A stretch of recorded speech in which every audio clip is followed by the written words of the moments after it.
अल्लाह के वली से पंगा ले लिया।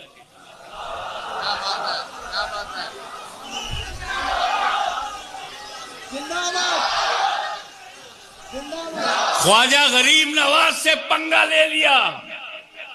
ये वही गरीब नवाज है जिसे दुनिया का कोई राजा न दबा सका।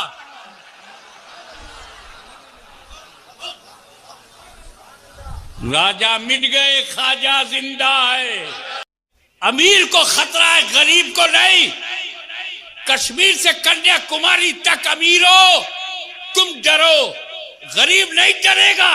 उसकी वजह यह है कि अमीरों को बचाने के लिए कोई अमीर नवाज नहीं है और गरीबों को बचाने के लिए गरीब नवाज। ये हमारा देश है। आदम अलैहिस्सलाम का पहला कदम भारत की धरती पे पड़ा है। अरे तब तो कोई मुल्क ही नहीं था, सिर्फ जमीन थी। लेकिन अब जब मुल्क बना तो पता चला।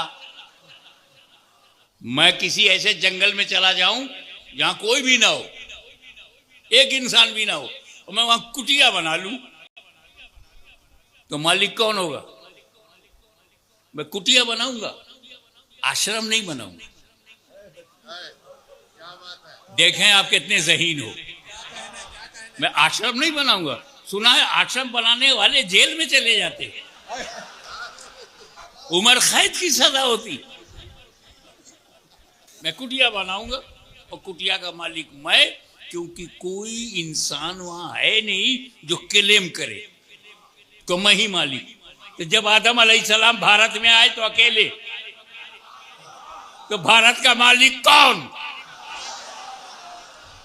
और हम हैं उनकी औलाद। तुम सर्वे करते रह जाओगे।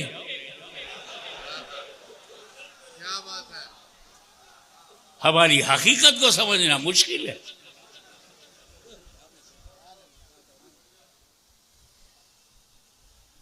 अब अगर हमारी मस्जिदें इतनी पसंद आ जाए कि अपने घरों में ढूंढने के बजाय हमारे घरों में ढूंढते,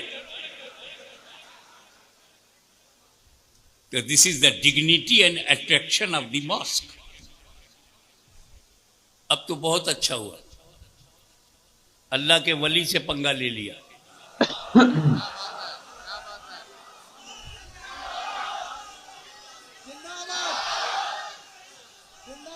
ख्वाजा गरीब नवाज से पंगा ले लिया। ये वही गरीब नवाज है जिसे दुनिया का कोई राजा न दबा सका।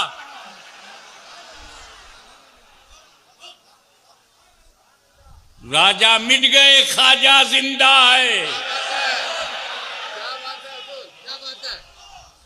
हम डरते नहीं कि हम गरीब हैं, हम मिनॉरिटी में हैं, हम अनएजुकेटेड भी हैं, इकोनॉमिकल पोजीशन साउंड नहीं है, पॉलिटिकली नथिंग, बहुत गरीब है, सब हमें मिटा देंगे ना।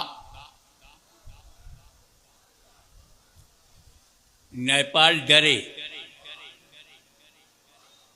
इंडोनेशिया डर जाए, मलेशिया डर जाए, यूरोप का मुल्क डर जाए, मुमकिन है। इंडिया का मुसलमान नहीं डरेगा।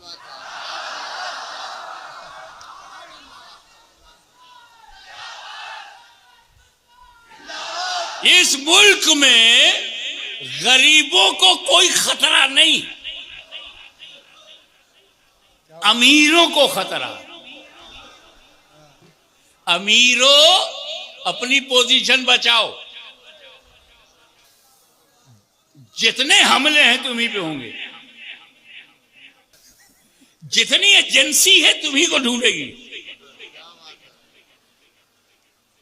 पॉलिटिकली तुम्ही डैमेज किए जाओगे। अमीर को खतरा है, गरीब को नहीं।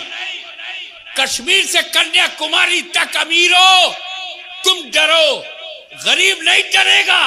उसकी वजह यह है कि अमीरों को बचाने के लिए कोई अमीर नवाज नहीं है और गरीबों को बचाने के लिए गरीब नवाज।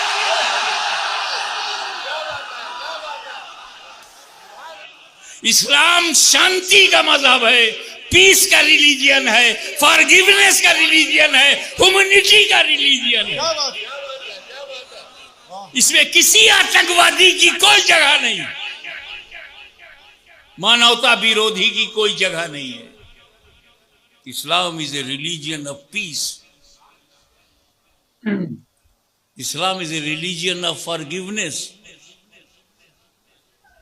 इस्लाम is a religion of human values. आओ देखे करबला में क्या हुआ। छोटी छोटी बातें लेके चंद कात आपके सामने रखूंगा। इमाम हुसैन पर पानी बंद, एक दिन गया पानी बंद, दूसरा दिन गया पानी बंद, आखिरी दिन पानी बंद, शहीद हो गए भूखे प्यासे। मगर इमाम हुसैन के बेटे के बेटे के बेटे के बेटे के बेटे के, मैंने गिना नहीं है शजरे में कि कितने बेटों के बाद का बेटा ख्वाजा गरीब नवाज, पानी इन पर भी बंद हुआ। इमाम हुसैन की नस्ल की खूबी है कि कहीं ना कहीं पानी नहीं मिलता। यह जब अजमेर में है तो एक घमंडी सागर था, हमेशा कहता था अना सागर। इस सागर में बहुत अना थी, अना सागर। उसे ये तो याद था कि मैं सागर वाला हूं, मगर ये नहीं याद था कि वो गागर वाला।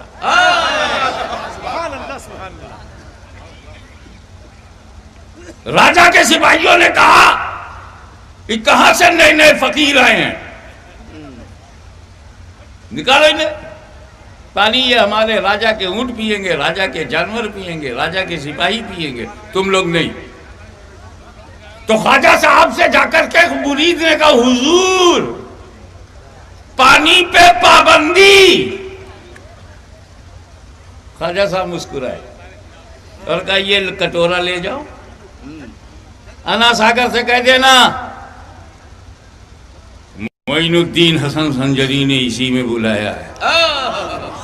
पूरा सागर प्याले में आ गया।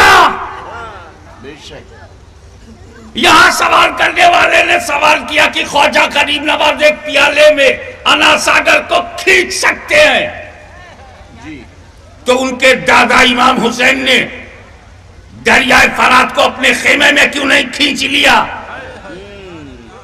बेटे के बेटे के बेटे के बेटा, कई बेटों के बाद के बेटे ख्वाजा गरीब नवाज पानी को खींच ले, और ख्वाजा गरीब नवाज के वालिद के वालिद के वालिद के वालिद, कई वालिद आबा अजदाद के बाद से पहले इमाम हुसैन एक कतरा पानी न लावे।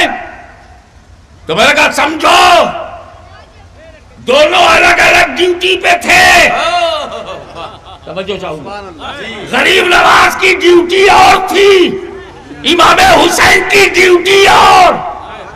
गरीब नवाज भारत में इस्लाम फैलाने के लिए आए थे, और इमाम हुसैन करबला में इस्लाम बचाने के लिए आए। नारे तकबीर, नारे रिसालत।